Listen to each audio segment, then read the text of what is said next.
Cherishing the old traditions brings us closer to ourselves and Mother Nature. As the seasons change, all the energies around us and within us, a traditional calendar is a great reminder of the guidelines of our ancestors that lead us to enrichen our daily lives and find deeper meanings.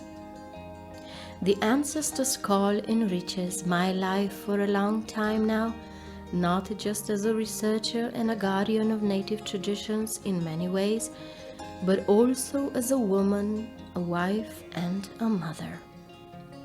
A traditional calendar is also a great reminder of old customs which we can still celebrate together.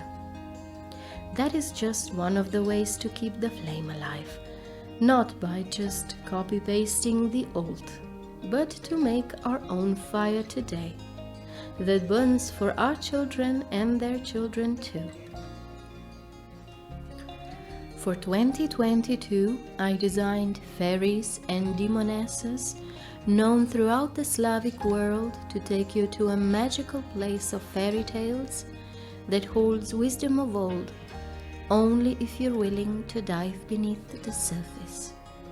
These are all those forces and spirits of healing, of drowning us into the darkness, all those that put us on a test, and all those we find joy, new meanings and new strengths with. This time the mythological calendar is available for 14th year in a row, which makes me very happy that my personal fire is still burning this way. After a year, when you will take the calendar down, you can simply cut off the table at the bottom and you will end up with a beautiful booklet that can join other books and booklets on your shelves. Because the content of this creation is truly timeless.